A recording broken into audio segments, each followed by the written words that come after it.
po jako akawuwo.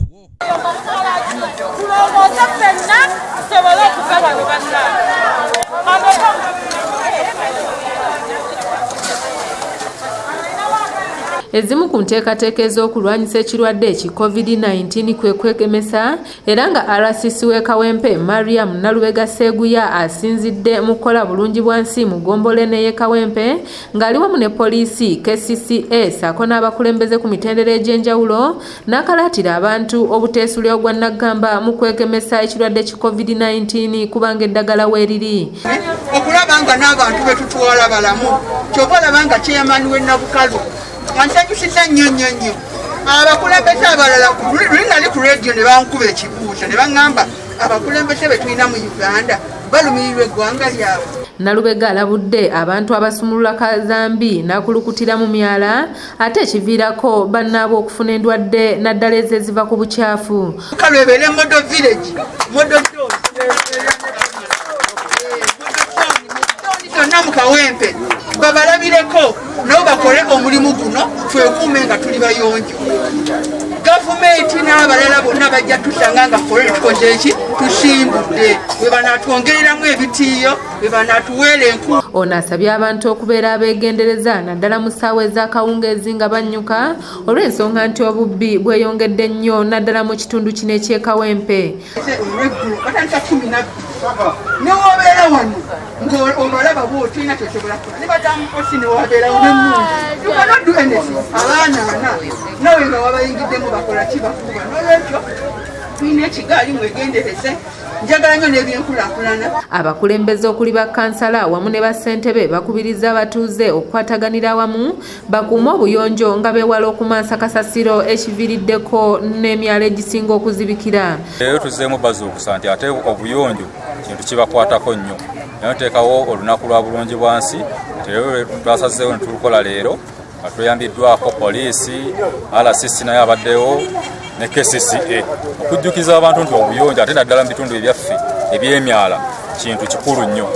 Kyova olaba tusazeewo olunaku olwaleero ne tukuŋŋaanya abantu tubadde bangi nnyo.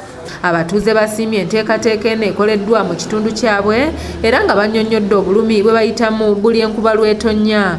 Ajja baleeta kiro nga si baamuno mwennyini baleeta kiro ne bateekawo bo ne beeyongerayo.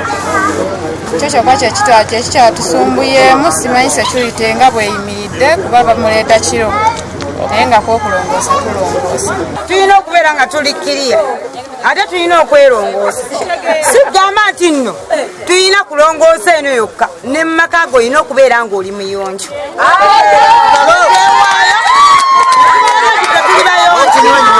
Okiwulira ne tubalaga nti tuli baki bayonjo.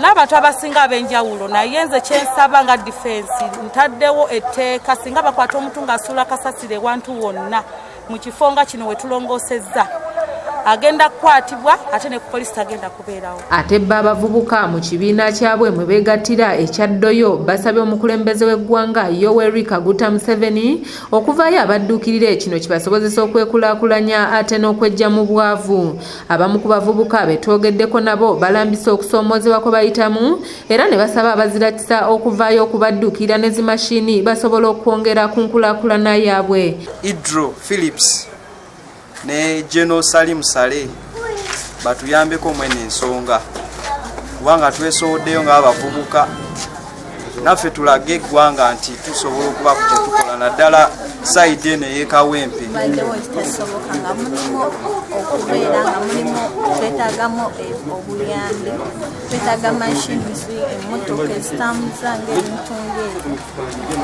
kyova olaba nti badde sifuna buto wakuba badde mu ddoddo. Akulira abavubuka bano ategeezezza ng'omulimu guno bwe guyimirizaawo abavubuka abawerako mu division eno ey'e Kawempe ssaako abakadde era nga bangi mu kiseera kino tebakyasula njala nga bwe gwali. Okuwa abavubuka bangi mu Kawempe emirimu kubanga ekirooto kyaffe twagala okuwa abavubuka abasoba mu 1000 emirimu kubanga abavubuka bangi bajja naye nga tetusobola kumalako na bintu bye tulina. Mu gulupu kati tuliwo abavubuka nga 10 betukola nabo nga bamu bagenze kukola bagenze kutwala bizigo. Omukwanaganya wa poliisi n'omuntu wa bulijjo Afande Muzora Ategeezezza ng'ekibiina kino bwe kiyambye mu kukendeeza obumenyi bw'amateeka mu kitundu, bw'atyo n'asaba abaziratisa okuvaayo okuyamba ku bavubuka bano. Abikola wano afunye skills era asasulwa n'afuna kasente. So bwe wafuna support eyo okuva mu bantu ab'enjawulo abalina obusobozi obwa gavumenti, kintu kirungi nnyo era kijja kutuyambako naffe okuwanisa obumenyi bw'amateeka mu Kawempe. Doreen Nambiru yakusakidde eggulire lino okulwa ABS Television. Nsaba omulanga okutuyambako